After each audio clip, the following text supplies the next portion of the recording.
ದಸರಾ ಶುರು ಆಗೋದಕ್ಕೆ ಏನು ಕಾರಣ? ಈ ದಸರಾ ಅನ್ನೋದು ಯಾಕೆ ಅಂತಂದ್ರೆ ಸೌತ್ ಇಂಡಿಯಾ ನಾನು ಲೀಡ್ ಮಾಡಬೇಕು. ದೂರದಿಂದ ಬಂದಂತ ಅಲ್ಲಾವುದ್ದೀನ್ ಖಿಲ್ಜಿ ಬಹಳ ಸುಲಭವಾಗ್ತದೆ. ಇವತ್ತಿಗೂ ಮೈಸೂರು ಭಾಗದ ಹಳೆ ಮುಸ್ಲಿಂ ಮಹಾರಾಜ ಸಾಬ್ ಯಾಕೆಂತಂದ್ರೆ ಸ್ವಲ್ಪ ಸಂಪತ್ತು ನೀನು ತಗೊಂಡು ಹೋಗಿ ಒಂದು ಸಂಸ್ಥಾನವನ್ನು ಕಟ್ಕೊಂಡು ನೀನು ಅವಾಗ ಅಲ್ಲಿ ಸಿಂಹಾಸನ ಮತ್ತು ಅಂಬಾರಿ. ಮೈಸೂರು ಅರಸರು ಕೂಡ ನೋವುಂಡ್ರು. ಅವರನ್ನ ಅಕ್ಷರಶಃ ಅಗ್ನಿ ಪರೀಕ್ಷೆಯ ಸೀತೆ ಮಾಡಬೇಕಲ್ಲ. ಒಂದ್ 3 ಉದಾಹರಣೆ ನಾನು ಕೊಡಬಲ್ಲೆ ನೋಡಿ. ದೊರೆ ಗರ್ಭದಲ್ಲಿ ಜನಿಸಿದ ಬಳಿಕ ಧರೆಯಲ್ಲಿ ಅಂಜದಿರಬೇಕು, ರಣಾಗ್ರದಲ್ಲಿ ಕಡಿದಾಡಿ ಸಾಯಬೇಕು.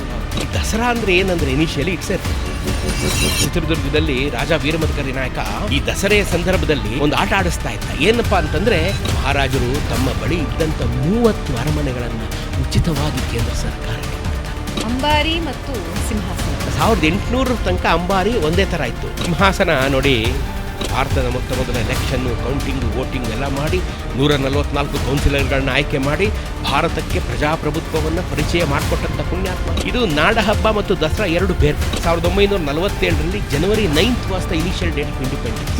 ಕೇಂದ್ರ ಸರ್ಕಾರ ನಡೆದಿದ್ದೇ ನಮ್ಮ ಮೈಸೂರು ಬೆಂಗಳೂರಿನಲ್ಲಿ. ಒಬ್ಬ ಮಹಾರಾಜ ರೈಲ್ವೆ ಇಲಾಖೆಯನ್ನು ಹೊಂದಿದ್ರೆ ಅದು ನಾವು ಮೈಸೂರು ಸ್ಟೇಟ್ ರೈಲ್ವೆ. ಬೆಂಗಳೂರು ವಲಸೆ ಬಂದಿರೋದು ಐಟಿ ಬಂದ್ಮೇಲೆ ಅಲ್ಲ, 47ರಿಂದನೇ ಬಂದರು. ಯಾಕೆಂತಂದ್ರೆ ನಾಲ್ವಡಿ ಕೃಷ್ಣರಾಜ ಒಡೆಯರು ಪ್ರಪಂಚದ 7ನೇ ಶ್ರೀಮಂತ ಮಹಾರಾಜ. ಬೆಂಗಳೂರು 2 ಕೋಟಿ ಜನದ ಪಾಪ್ಯುಲೇಷನ್ ತಡೀತಾ ಇದೆ ಅಂತಂದ್ರೆ ಅದೆಲ್ಲ ಅವ್ರು ಹೋಗಿ ಭಾರತದಲ್ಲಿ ಎಲ್ಲಿಯೂ ನ ಭೂತೋ ನ ಭವಿಷ್ಯತೆ ಇಂಥ ವೈಭವ ಮರುಕಳಿಸಲಾರದು.